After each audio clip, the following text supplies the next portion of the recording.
Este teórico va a continuar algunos contenidos que ya iniciamos de construcción de la mirada de la imagen. Vamos a abordar las atmósferas percibidas y sus representaciones, y también, si llegamos y si no quedará grabado, algunas variables morfológicas, que son las que nos van a permitir o vamos a comenzar a leer en los espacios percibidos, y también son las con las cuales vamos a construir espacio. Estas variables morfológicas o una caja de herramientas morfológicas con las cuales construimos espacio. En esta imagen nosotros vamos a ver, vemos dos cosas, un espacio como el que ustedes fueron la semana pasada, el claustródromo en este caso apropiado por los estudiantes que reconocieron ese espacio, y abajo una representación de una sensación de alguna manera que tuvo una alumna en relación al encuentro con ese espacio que tiene una importante verticalidad, que podemos reconocer en la parte superior estos elementos muy etéreos, muy livianos. El mismo autor le llamó bosque de mariposas a este espacio cubierto por esas pérgolas muy altas, y que de pronto a la alumna le remitieron a esta cosa de elevación, de tener de alguna manera ese cuerpo alado a partir de los mismos elementos arquitectónicos del espacio. ¿Qué quiero decir con esto? Que, como nos dice Palasma en el primer texto, fíjense, nuestra relación con el mundo tiene lugar en la línea limítrofe del yo, dice, y es allí en mi cuerpo donde se produce el verdadero lugar de referencia, memoria, integración, imaginación y afectación. Otros autores le llaman la tela corporal. Es donde se produce la vinculación entre lo emocional y lo consciente, donde se produce la vinculación entre lo que ese encuentro con el espacio que genera una modificación en nuestra conciencia. ¿A través de qué se produce? Se produce a través de todo nuestro cuerpo activado a partir de todos nuestros sentidos. Por eso es tan importante la experiencia espacial. ¿Por qué? Porque en la experiencia espacial nos vemos afectados. El espacio nos afecta y con el espacio generamos intercambios. El espacio nos posibilita o nos imposibilita, y nosotros nos apropiamos, lo atravesamos, lo recorremos a partir de los propios orientadores o de las propias posibilidades que el espacio nos ofrece. Fíjense ahí que dice una acción reflexiva que tiene que ver con esto, con una relación dialéctica entre el espacio y el cuerpo. Por otro lado, aparece esta idea de tiempo. Todas nuestras experiencias son espaciotemporales, no tenemos experiencias solo espaciales. El tiempo, los espacios se modifican, la luz del día los modifica, la cantidad de gente adentro los modifica, se modifican de acuerdo a las estaciones, etc.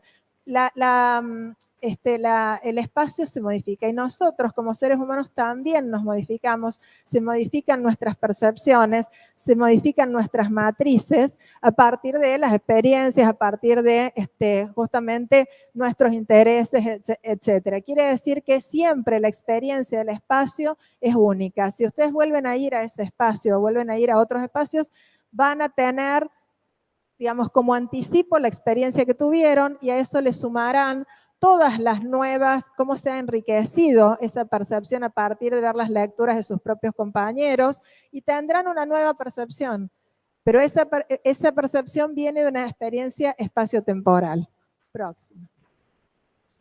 Bueno, esta situación de que el cuerpo es el lugar de referencia, de imaginación, de integración de las percepciones, hace que nosotros reconozcamos que tenemos ejes con los que nos manifestamos en relación al espacio. Estos ejes nos permiten reconocer lo que está delante y lo que está atrás, lo que está arriba y lo que está abajo, lo que está al costado de cada uno de nosotros. Es decir, estos ejes son arquetípicos, somos seres que tenemos este constructo horizontal, vertical bien marcado. Por lo tanto, en este constructo que nosotros tenemos arquetípico propio de nuestros cuerpos, tenemos la percepción del equilibrio como una percepción de algo muy fuerte, es decir, nuestra relación con el espacio se plantea a través de nuestra posición en el espacio y nuestra conciencia de la posición en el espacio. Y la conciencia de la posición en el espacio tiene que ver con estos ejes, ¿no es cierto? Lo que tengo adelante, lo que tengo atrás, lo que tengo arriba, lo que tengo abajo. Cuando hablamos del cuerpo y hablamos del espacio, decimos qué cualidades del espacio nos tocan.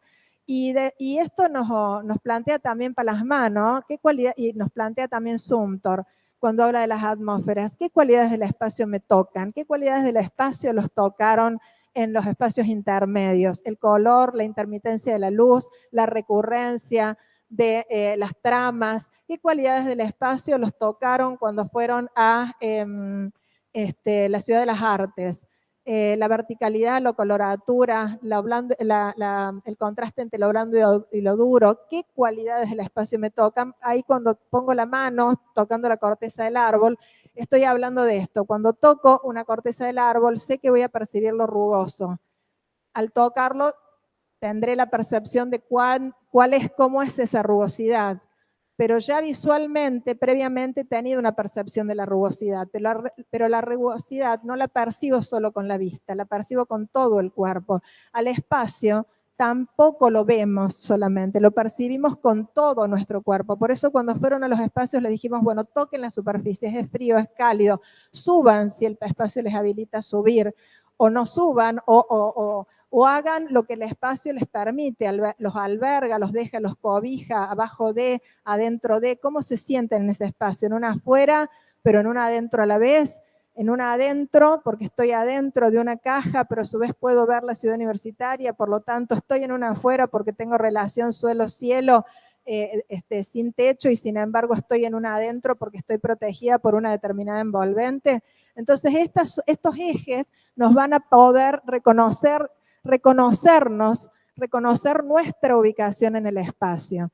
Y bueno, parece muy obvio, sin embargo, cuando nosotros diseñamos pensando en justamente qué condiciones ambientales estamos queriendo generar. Estar abajo de, anticiparnos a ofrecer una puerta de ingreso, un suelo para entrar, un plano que se anticipa nos orienta. Es decir, permanentemente estamos pensando en estos elementos que tienen que ver con el espacio y con nuestra relación con el espacio. Cuando esta mañana les decía, bueno, aparecen los pies, este tiene que ver con un fragmento de una imagen del pabellón de Frida Escobedo que lo pasamos el año pasado, que tenía un espacio de agua, ¿no es cierto? Un espacio que en algunos momentos tenía agua, y entonces aparecen las personas en el video del pabellón Serpentín caminando descalzos. ¿Qué percepción tenemos? Solamente la percepción visual de ver el reflejo del agua y la duplicación y la posibilidad del espejo, o duplicación o simetría horizontal, o tenemos alguna otra percepción cuando vemos esa imagen. ¿Podemos imaginarnos eso? ¿Sentiríamos lo húmedo con esa imagen o no? El sonido, está bien, la transparencia, etcétera. Es decir, no solamente tendríamos la percepción visual del reflejo, sino que también tendríamos la percepción de la humedad, o tendríamos la percepción de la frescura, por ejemplo, o de determinados sonidos cuando caminamos, ¿sí? Entonces, como les decía recién, esta tela corporal nos permite esa superación entre lo que la mente y el cuerpo, o entre lo que nos emociona y la razón. Es decir, esta percepción corporal es la que realmente nos habilita eso, y también entre lo que percibimos y lo que imaginamos. Esto tiene que ver con esta conciencia que tenemos a partir de la experiencia de ese espacio, ¿no es cierto? Y esa conciencia va a alimentar experiencias posteriores. Bien, vamos con esto. Entonces, nosotros como sujetos vamos a tener intereses, vamos a tener motivaciones, etcétera. Vamos a tener voluntad de encontrarnos con el espacio. Y por otro lado está el espacio que nos va a ofrecer posibilidades, o nos va a expulsar, o nos va a posibilitar determinadas apropiaciones. Bueno, entre esas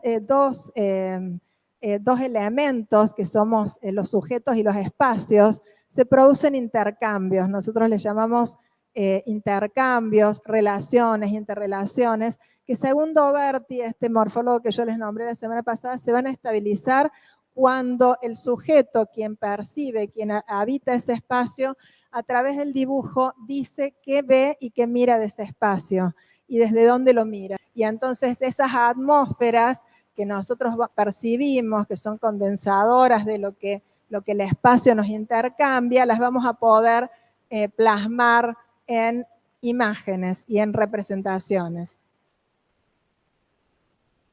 Bueno, acá voy a pasar muy rápido estas imágenes porque lo que me interesa es llegar justamente a la representación de las atmósferas, simplemente que seguramente esto ya lo han hablado en clase, pero quiero mostrar así algunas imágenes de los espacios y mientras tanto hablarle de los factores que inciden en la percepción, diciéndoles que los factores que inciden siempre actúan de manera interrelacionada, todos en el mismo tiempo, es decir, los factores culturales que hacen a lo que nosotros sabemos, conocemos, hemos leído, hemos visto, las películas que vimos, los viajes que hicimos, están incorporados en nuestro acervo cultural, nuestras cuestiones biológicas, nuestras posibilidades, nuestra altura de la línea del horizonte, el que es más bajito verá un poquito más bajo, el que es más alto, el niño a una determinada altura, ve a una determinada altura, por eso el niño cuando vuelve a un espacio que ya visitó cuando era más pequeño, lo ve siempre más pequeño de lo que lo había visto antes. Cuando es niño, los espacios siempre nos parecen más grandes, mientras que cuando volvemos al lugar, nuestro cuerpo ha cambiado, el lugar de la memoria ha cambiado, por lo tanto la relación de escala con el espacio es otra y por lo tanto el reconocimiento de los tamaños es diferente. Lo mismo pasa con el factor biológico, los niños que perciben primero los colores y luego las formas, perciben primero los sonidos y luego las palabras. Bueno, esto tiene que ver con los factores biológicos. También hay factores del propio objeto, fíjense, condiciones ausentes y condiciones presentes. Este propio espacio arquitectónico que estamos viendo ahí, fíjense qué cualidades resaltan en esa imagen fotográfica. La luz y la sombra, el juego de luces y sombra, lo que dibuja, digamos, esta atmósfera que está cualificada por un juego de luces y sombras ritmado a una determinada hora del día. Cuando nosotros vemos otras imágenes, ¿qué pasó con esa imagen del mismo espacio? Bueno, además de que es una imagen que está en color, entonces también está teñida por el color real. ¿Qué más?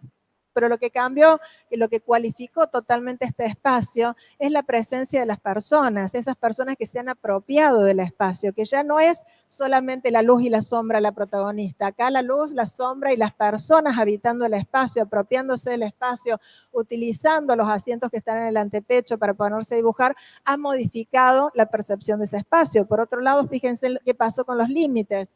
Fíjense cómo estaban las enredaderas acá, una foto tomada cuando este edificio recién se inauguró, esta ampliación, mientras que acá ya las enredaderas han crecido, generan otro tamiz, y si nosotros vemos otras imágenes, aunque no sean exactamente del mismo espacio, pero contiguos, fíjense el trabajo de las enredaderas, cómo empiezan a tamizar la luz, y ya lo que se construye como, digamos, como sombra proyectada, es un dibujo diferente, un dibujo que empieza a vincular lo blando, digamos, de la intermitencia de este elemento natural con lo duro de la estructura de la retícula del límite de ese espacio intermedio.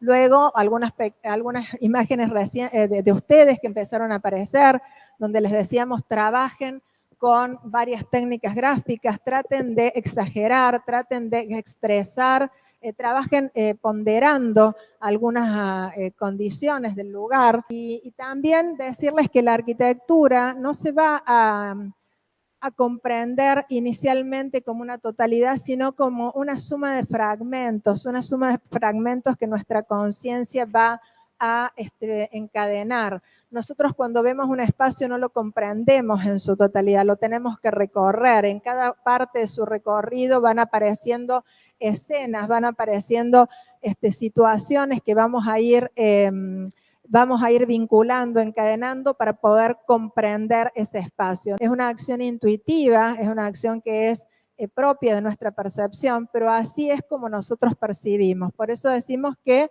es una una serie de experiencias parciales que se vinculan en el acto perceptivo. Bueno, entonces cuando llegamos a estas imágenes decimos, bueno, ¿qué acciones me habilitó ese espacio? Alguien que estuvo en ese espacio, ¿cómo es ese espacio? ¿Me habilita a atravesarlo? ¿Me habilita a subir, a bajar? ¿Cómo es? ¿Me habilita a permanecer mucho tiempo? ¿Es un espacio para atravesar? Es simplemente, no es como la SAE, me habilita a quedarme, me habilita a estar como los espacios intermedios y a quedarme todo el tiempo que quiera, porque total es una expansión de un aula y nadie está atravesando ahí.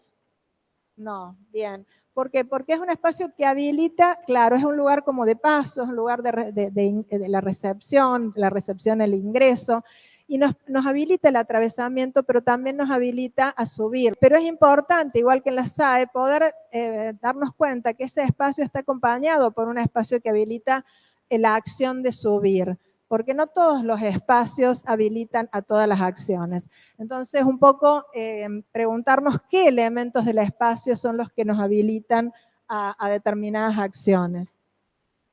Hace poquito vi un concurso, voy a ver si se los puedo subir en el aula virtual, de un pabellón en México, que la consigna era habilitar la apropiación de elevarse para mirar el paisaje. Esa era la consigna, de un pabellón temporal. Y bueno, entonces ahí hubo resultados, hubo propuestas. ¿Y qué hicieron los proyectistas para poder elevar a estas personas a poder mirar la copa de los árboles? Bueno, hicieron un dispositivo arquitectónico, cada uno de ellos de distinta manera, pero esa era la consigna. Bueno, dibujos de los estudiantes, recortes que nos permite que nosotros podemos reconocer en esas fotografías, en el bajar, cómo en el bajar nos habilita también el recorte del paisaje. Otras situaciones, por ejemplo, en el caso de la SAE, quiero mostrarles unas imágenes. Nosotros visitamos la SAE un año donde había llovido y se había inundado un poquito, y entonces la percepción de compresión que tiene ese espacio por sus proporciones, por un lado compresión y por otro lado expansión, porque la apertura hacia poder ver todo lo que lo rodea, ¿no es cierto? Bueno, en algún momento pudimos ver esto, ¿no es cierto?, en la SAE. Fíjense lo que pasaba ahí. El suelo estaba lleno de agua y por lo tanto hay una nueva percepción del espacio. Ese espacio se empieza a duplicar, ya no tenemos la misma percepción. Es el mismo espacio, pero las condiciones de su límite, su plano inferior, se han modificado y por lo tanto nuestra percepción es distinta. ¿Qué pasaría si uno pensara que el piso de la SAE, en lugar de ser del hormigón que es, fuera un piso reflejante? Y posiblemente la percepción que ustedes hubieran tenido hubiera sido claramente otra. Un año les pasamos el pabellón de Foster, de Viewport, está subido en el aula virtual, que tiene un plano superior espejado. ¿Y qué comportamientos habilita ese plano superior espejado o ese plano inferior espejado, que en este caso es el agua, ¿no es cierto? Bueno, esta fue una imagen de la SAE que realmente es muy interesante porque no es la que normalmente estamos habituados a ver.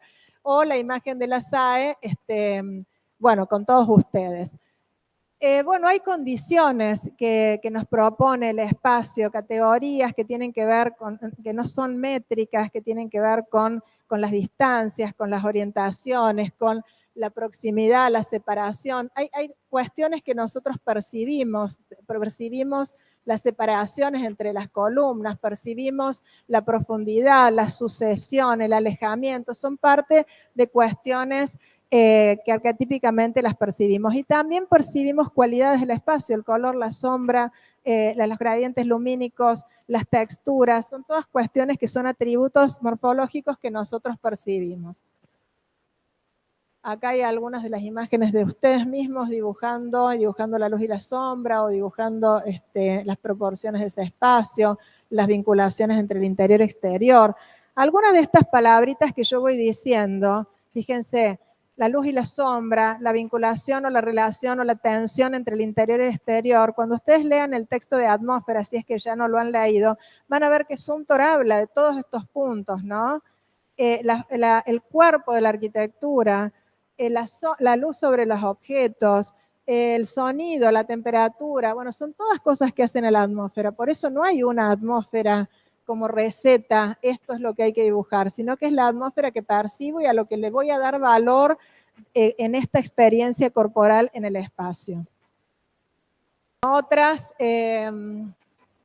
como por ejemplo el espacio patio que fuimos a ver en la Ciudad de las Artes, y bueno, este bosque de elementos verticales que a lo mejor reconoció este estudiante, que aparece acá como una importante primer percepción entre lo que es la proporción, el tamaño del cuerpo en relación a este espacio, que tal vez no sea tan alto, pero sí la percepción de la verticalidad que puede estar acentuada por estos elementos que están contiguos al espacio, o en este mismo grupo, gente que de pronto empezó a reconocer estas cuestiones, ¿no? Lo blando y lo duro, o los colores del espacio, las profundidades, los elementos orientadores, las verticalidades, los elementos lineales que se repiten, o la posibilidad de hacer un itinerario de luces y sombras, la posibilidad de hacer un itinerario con las texturas, es decir, empezar a darnos cuenta que no vemos el espacio de una sola vez y ya lo sabemos, porque hay muchas cosas que a lo mejor no hemos prestado atención y que a lo mejor tenemos que volver al espacio, volver a verlo, volver a decir cómo son las sombras de ese espacio y hacer un itinerario de sombras. Y voy a la tarde, el itinerario de sombras será igual, o si voy a la noche, ¿cómo serán esos elementos pilares? ¿Estarán resaltados o se verán las masas?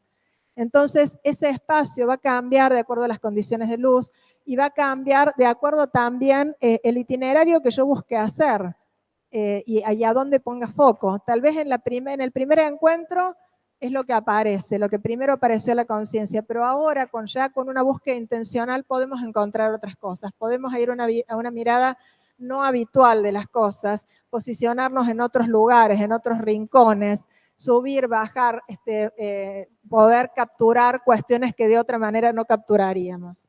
Vamos a pasar este videito rápidamente a ver si hablamos un poquito de esto y luego vamos a seguir con las atmósferas.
Bueno, esta obra que se llama Hakanai en lengua japonesa es de unos artistas franceses, muy interesante lo que hacen. Hay otra que se llama El Movimiento del Viento, hay varias.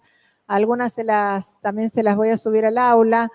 A mí esta me gusta porque además es muy cortita y realmente muy pregnante. En un cubo de luz, él es un artista de arte digital, él también es malabarista, con una artista de artes visuales, crean estas instalaciones para comunicar, ¿no? En este caso, la relación entre el cuerpo y el espacio y cómo el espacio se modifica en este espacio virtual a partir del movimiento del cuerpo, o cómo el cuerpo también toma las acciones del espacio, es decir, lo que el espacio le promueve. Cuando aparece esta lluvia, cambia el sonido y aparecen estas líneas, digamos, en muchas direcciones, de mucha intensidad, también la bailarina cambia sus movimientos. Entonces, esta interacción un poco la quiero traer como prestada en el sentido que si bien el espacio arquitectónico no es este espacio lumínico, no es un espacio de interacción que esté programado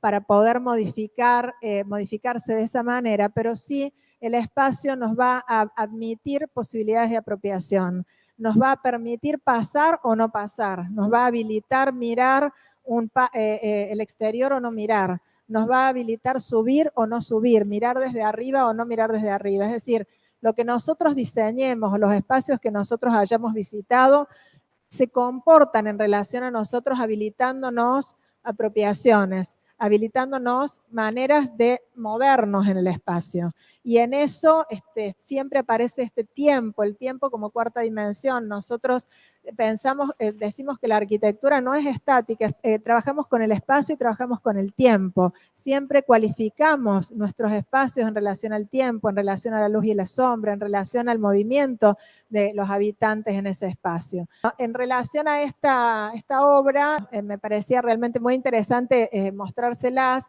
porque todo lo que tenga que ver con el cuerpo, en la semana pasada cuando estuvimos en los espacios, uno puede también con el cuerpo, con la gestualidad, expresar de alguna manera cómo es ese espacio, cómo se comporta ese espacio. Nosotros podemos manifestar con el cuerpo la circularidad, podemos manifestar con el cuerpo la verticalidad, podemos manifestar la expansión o la compresión. Esta obra está vinculada con justamente la evanescencia o la condición cambiante de todo lo que nos rodea y también de la condición humana. Un poco sobre eso argumenta esta obra.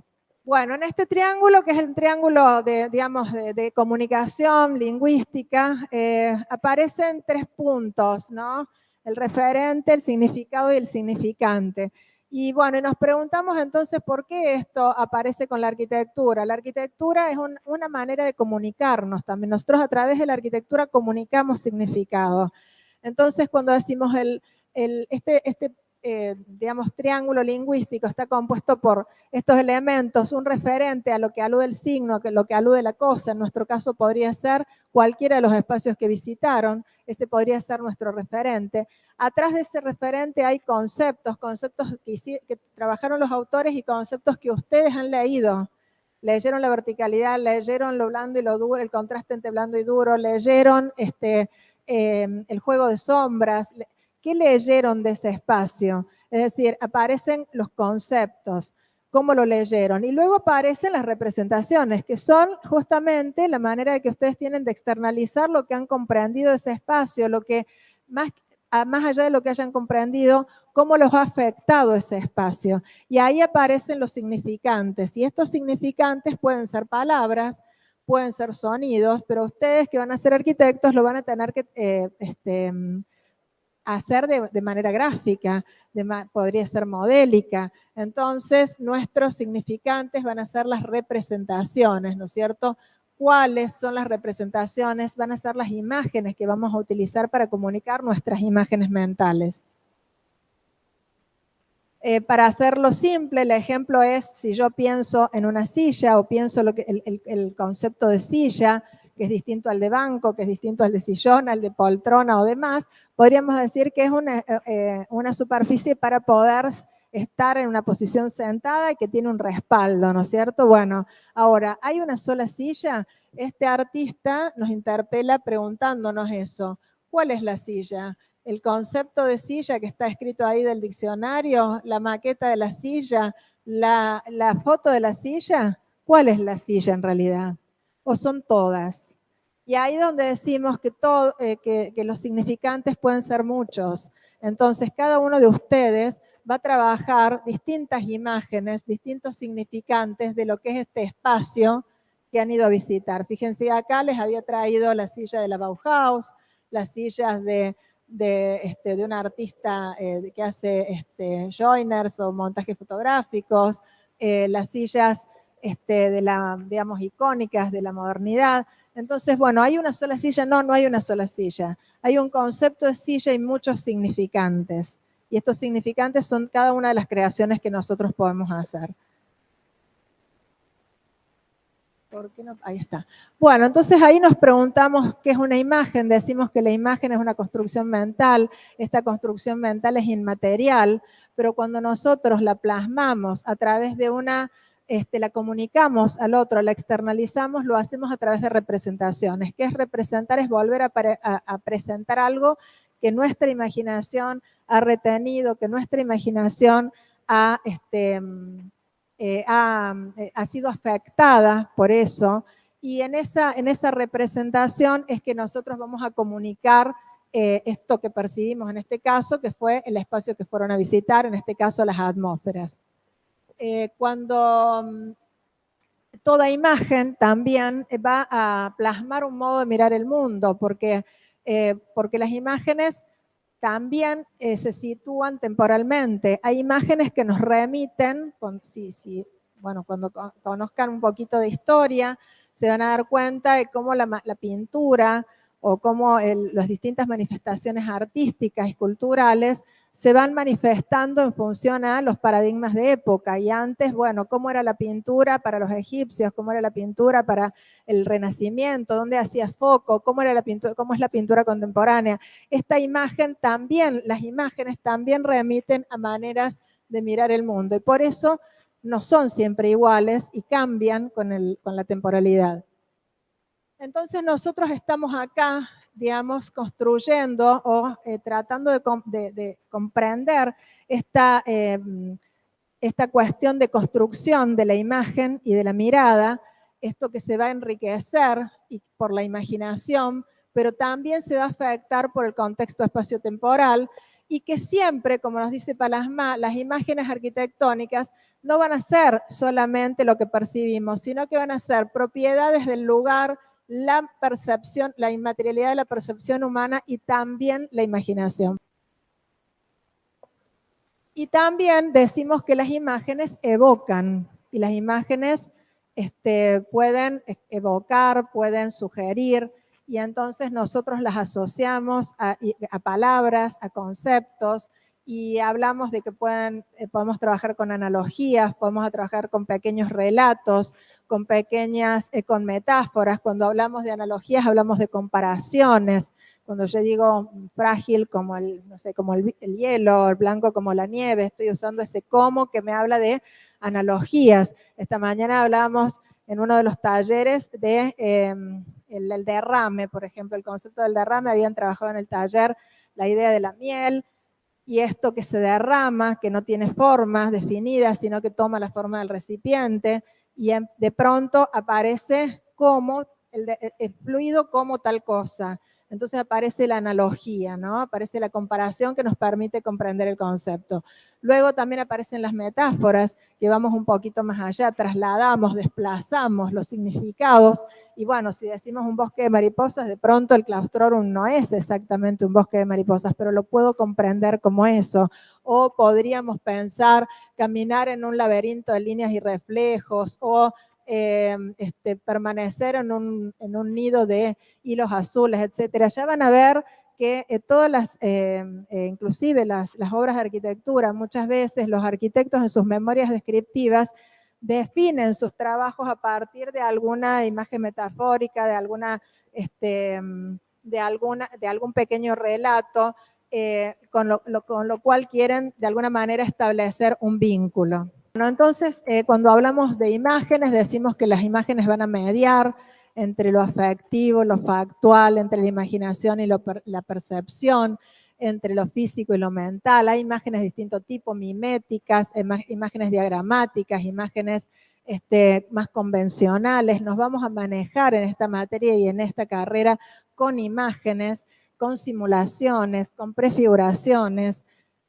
Y bueno, y con ellas, a partir de ellas es que nosotros vamos a gestar lo que imaginamos y vamos a también mostrar lo que percibimos. Algunas imágenes más atmosféricas donde se diluyen los contornos, pero por ejemplo en este caso vemos la idea como de una duplicación, de un reflejo, una verticalidad, una determinada coloratura, una imagen un poco más dinámica, con determinada profundidad, donde aparecen todas estas líneas que confluyen a distintos puntos y que nos da una idea de vibración, imágenes ya de una maqueta simulando lo que es el espacio, imágenes más fotorrealistas que ahora la posibilidad de los render y los distintos avances tecnológicos nos permiten hacer simulaciones que casi muy similares a lo que va a ser la realidad, ¿no es cierto? Fíjense que esto es una imagen previa y esto es la idea del reflejo, de lo comprimido, de la profundidad que luego aparece en el espacio real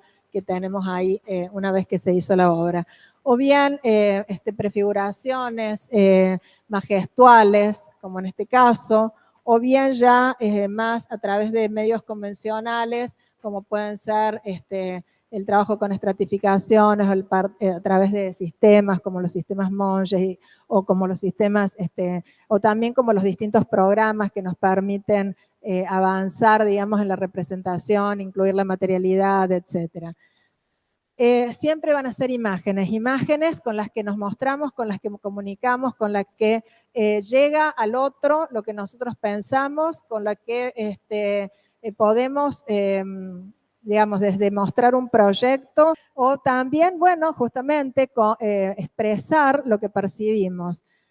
Pero también, acá por ejemplo aparece el montaje, que va a ser otra de las cosas que ya vamos a trabajar la semana próxima. Pero también hablamos de imágenes corpóreas. Esta idea de imagen corpórea es es un concepto que lo maneja este arquitecto Juhani Pallasmaa, que en su libro que se llama precisamente La imagen corpórea, y nos dice Pallasmaa que siempre las experiencias arquitectónicas son experiencias multisensoriales, no son experiencias visuales, están activados todos nuestros sentidos, siempre son evocativas, son afectivas, son significativas y por eso son asociativas. Nosotros cuando percibimos un espacio siempre estamos asociando con algo, evocamos algo y son multisensoriales porque ponen en acción todos nuestros sentidos. Esta mañana veía varios gráficos en algunos talleres de los espacios intermedios de la Facu y me pareció interesantísimo esta mezcla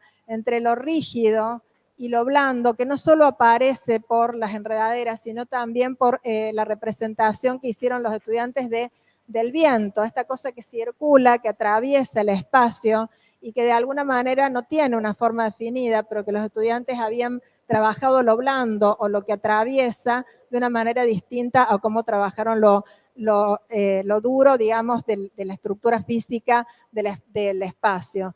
Y en realidad todo conforma a ese espacio. El sentirse fresco, el sentir que la brisa llega ahí distinta a la de las aulas, el sentir que está tamizada la sombra, etcétera, es todo, no solamente el hormigón que arma la trama o el vidrio que cierra los planos de las aulas.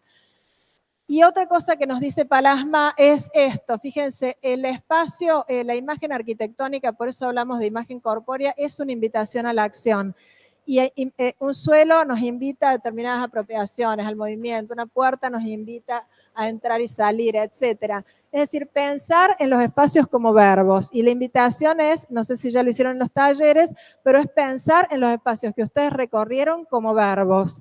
¿A qué los habilitó el espacio que visitaron?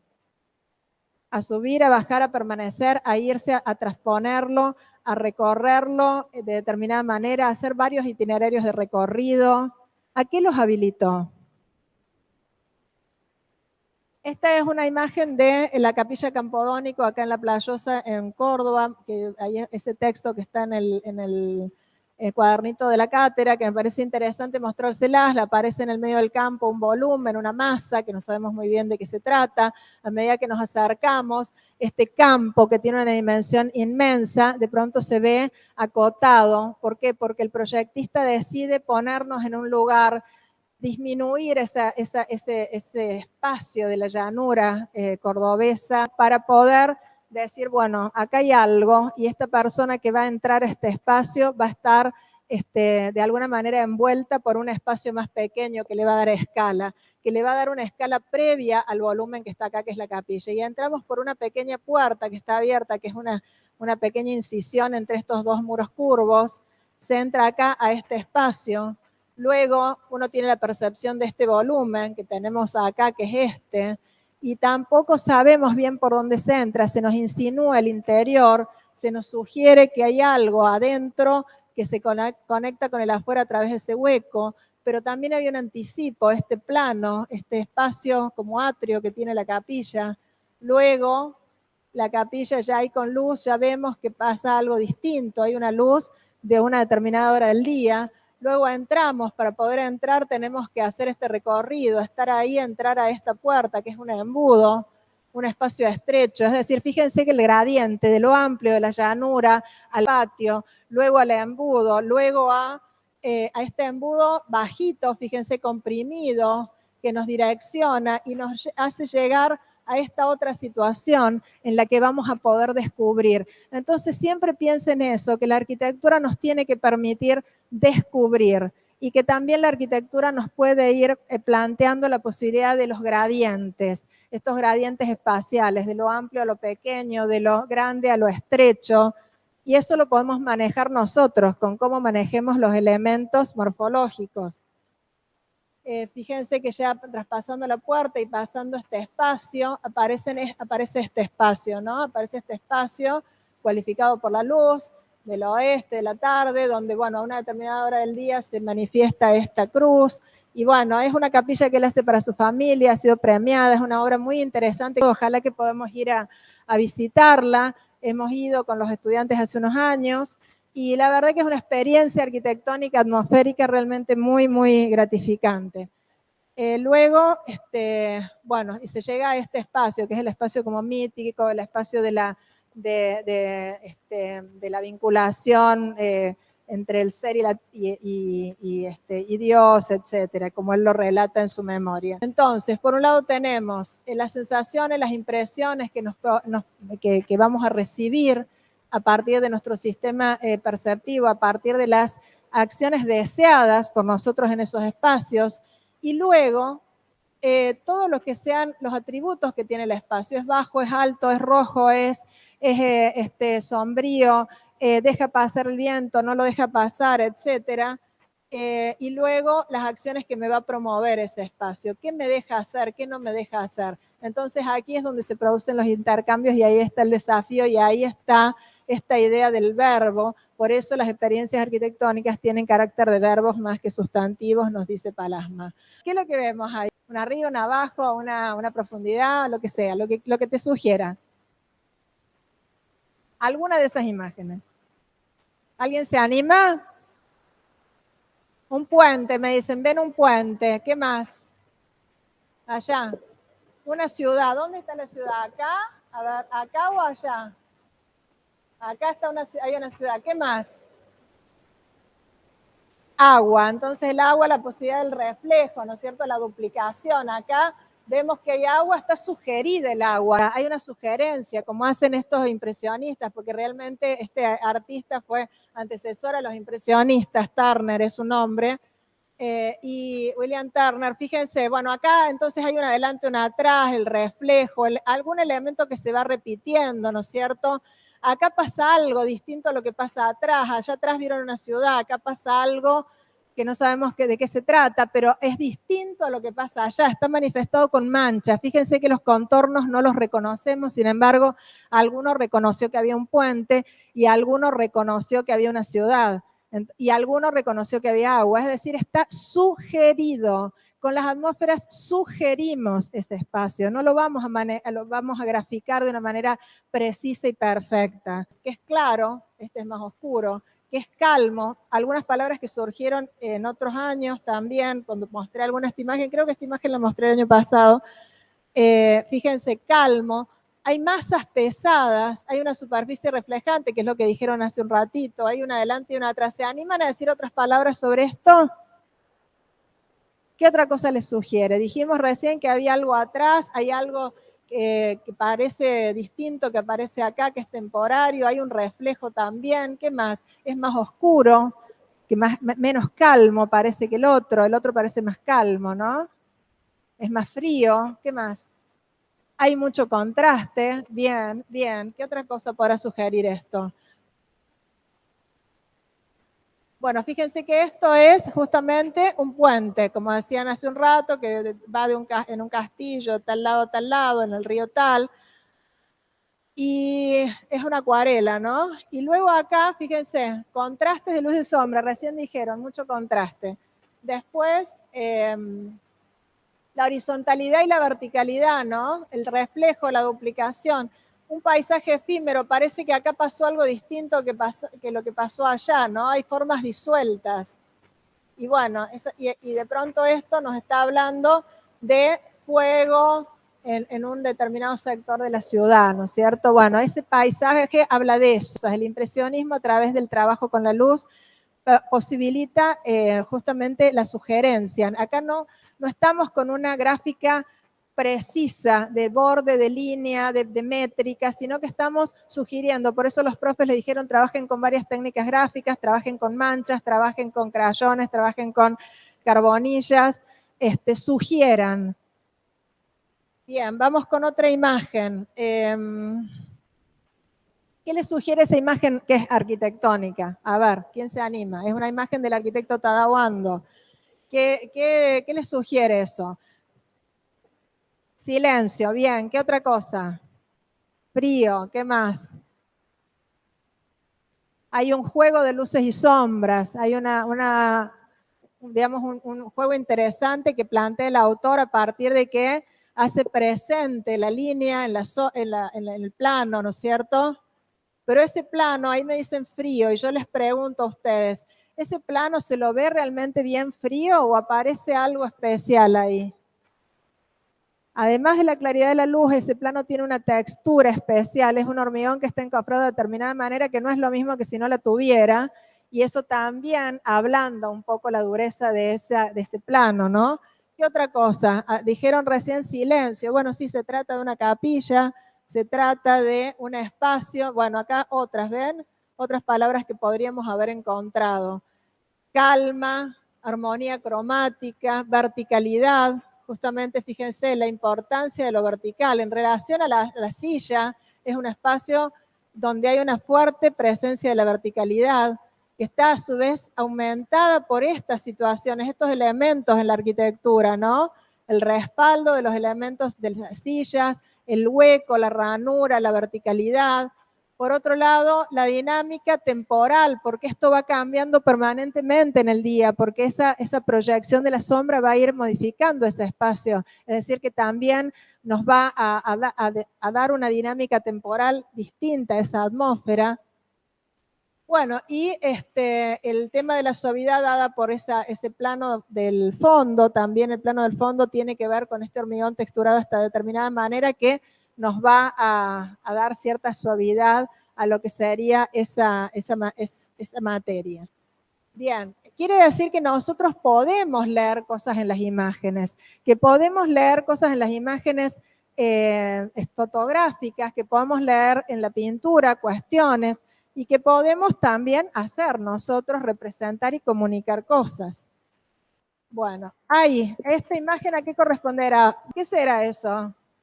Harry Potter, obviamente, Hogwarts. Bueno, entonces, eso les remite a una atmósfera, ¿o no? Y las atmósferas, los cineastas son maestros en hacer atmósferas. Entonces, los que nos quieren vender que estamos en otros planetas, y bueno, son espectaculares con la ciencia ficción y arman atmósferas para que nosotros nos creamos que estamos en otro lado. Bueno, cuando veíamos Harry Potter siempre las atmósferas eran similares. la cantidad de oscuridad, la cantidad de las masas, el comportamiento de la escala de los espacios. Bueno, quiere decir que en la pintura, en la arquitectura, en el cine, en la fotografía, se trabaja con atmósferas y que nosotros en la arquitectura vamos a tratar de poder representar atmósferas y vamos a poder también luego crear atmósferas ficcionales. Acá está la atmósfera esta de quietud, esta atmósfera de contraste, esta atmósfera mística que nos da la iglesia, la capillita de Campodónico, porque no es lo mismo la percepción en la fotografía que la percepción llegando al lugar, porque ese campo que se achicó para que nosotros tuviéramos una percepción más próxima, y luego nos lleva a esta otra cuestión más intimista, este espacio que es para que entren no más de 20 personas o 15, y de pronto tenemos esta percepción de esta calma, esta relación con el exterior, esta tensión y vinculación con el exterior a partir de este elemento que está en el suelo, tocando el suelo, y de la otra apertura donde está entrando la luz que está arriba, ¿no? Esta doble curvatura, bueno, nos va a dar como resultado la lectura de esas masas cóncavas, de una relación interior-exterior, como dijimos, la textura. Las imágenes nos devuelven las lecturas que nosotros podemos hacer y que tenemos que entrenarnos para hacer.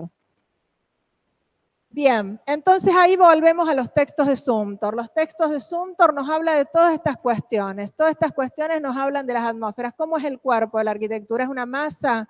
¿Es una membrana? ¿Son líneas? ¿Cómo es el sonido de esa arquitectura? ¿Cómo es el sonido de los lugares donde ustedes fueron? ¿Cómo es el color? ¿Cómo es la temperatura?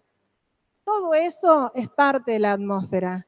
Zumthor nos dice en el texto, nos va nombrando tensión interior-exterior, escala, grados de intimidad, etc. Bueno, esto es un gráfico sobre esas atmósferas de la capilla.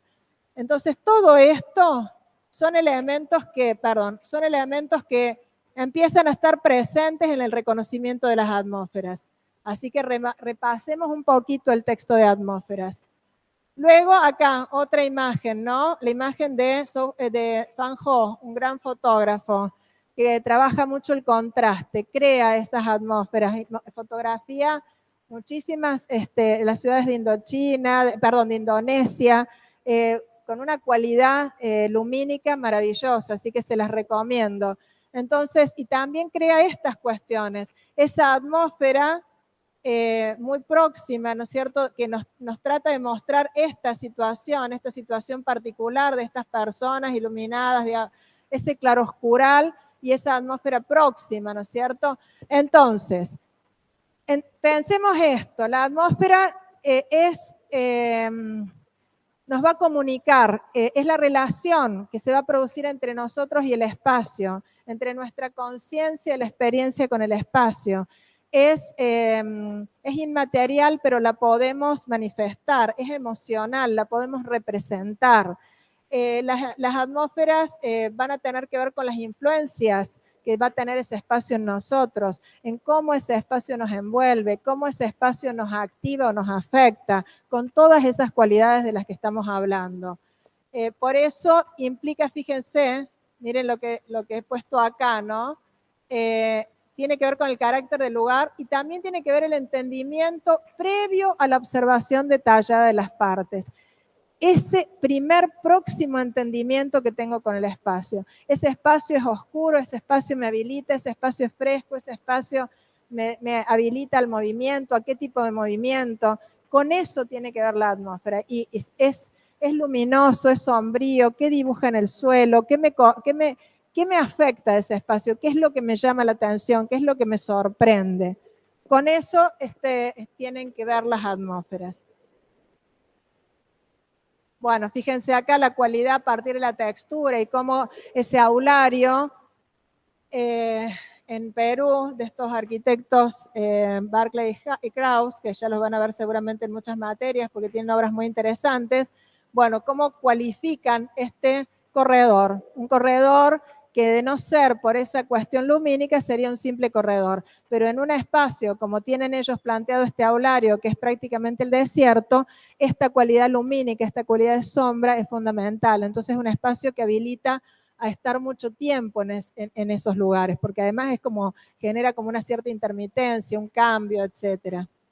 Bueno, y ahora vamos a ver rápidamente algunas imágenes de atmósferas graficadas por ustedes y por otros alumnos. Acá hablo de, esta es una imagen de un artista, ¿no es cierto? O sea, que trabaja con imágenes o crea atmósferas a partir de cintas de color, en este caso de distintos patrones. Bueno, véanlo, también está subido al aula virtual, el video se llama Emmanuelle Moreau, es una artista francesa muy, muy jovencita que trabaja en Japón hace unos años y que hace realmente instalaciones maravillosas.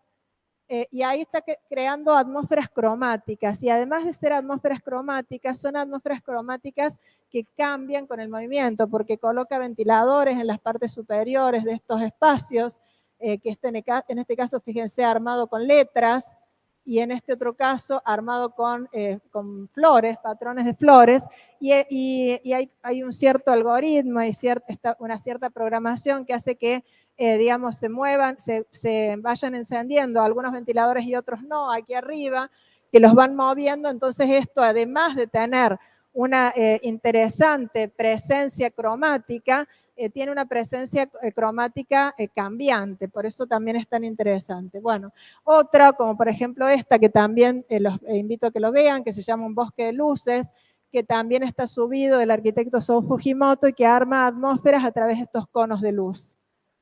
Y aquí vamos a mostrar algunos, bueno, ya lo voy a pasar, algunos ejemplos de cómo empezamos a construir atmósferas y qué representamos cuando representamos atmósferas. Fíjense ahí, en esta acuarela, Sungapar nos muestra simplemente una silueta de un espacio visto desde afuera, pero esta silueta nos está recortando la masa del edificio. Todos reconocemos que hay una iglesia, que hay un campanario, nos está recortando a través de la mancha el arriba y el abajo, o en este caso el mismo Turner nos va dando elementos orientadores, este cuerpo, este otro, la profundidad del espacio, la puedo comprender a partir de esta simple imagen, el sentido de la profundidad, ¿no? Luego Stephen Hall también trabajando con las acuarelas, enfatizando, en este caso, por ejemplo, el suelo, el color del suelo, el recorrido, las direccionales, también nos muestra con algunos rasgos cómo son las atmósferas de sus espacios. Estas son atmósferas de estudiantes de algunos años, que la otra semana les mostré algo, que hemos ido a visitar en distintas oportunidades, y de pronto aparece el concepto, la circularidad, lo duro y lo blando, la línea que se repite. Siempre tiene que aparecer los conceptos para que los gráficos de atmósferas no sean figurativos y no sean simples croquis. Lo que nos envuelve, cómo nos envuelve, aparece el concepto, la analogía, la metáfora, el relato, y eso hace que con instrumentos adecuados nosotros podamos representar las atmósferas de los espacios que visitamos. Bueno, algunos otros, también, como decimos que la atmósfera insinúa, las imágenes insinúan, podemos trabajar solo con las texturas, como en este caso, fíjense, en este caso está trabajado todo con texturas, cantidad de puntos, donde está mostrando los lugares con mayor oquedad, más profundidad, y los lugares con menos profundidad, y simplemente con una densidad de puntos. O, por ejemplo, en este caso, enfatizando la circularidad y repitiendo la circularidad de un espacio, que a lo mejor no es exactamente lo que es el espacio, pero es vinculada con la imaginación. Bueno, otros que son más parecidos a lo que a lo mejor han percibido, pero han trabajado reforzando los contornos, etcétera. Bueno, en este caso, sobre un gráfico de unas imágenes, de unas fotografías de un pinar, cómo podemos hacer lecturas de abstracciones de la verticalidad, la luz y la sombra, las repeticiones, y quedarnos con algunos elementos que van a ser los que van a poder reconstruir de alguna manera la atmósfera de ese bosque. Bueno, por ahora, estas son imágenes del arquitecto, por ahí, si no sé si está, Arnoleto, hablando de la atmósfera que se genera entre el comedor universitario y de pronto la SAE, esta situación perceptiva que tuvo el arquitecto con esta mancha de café que unifica los dos edificios, o cómo se vincula el edificio con el paisaje, o en este caso, la Ciudad de las Artes. En este punto vamos a dejar entonces el teórico, los atributos se los voy a grabar y si puedo se los voy a pasar la semana que viene, no creo que tengamos mucho tiempo, pero sí se los voy a grabar porque es la caja de herramientas sintáctica y semántica con la que empezamos a trabajar la forma y el espacio. Van a aparecer muchos conceptos que luego los vamos a profundizar. Hasta luego.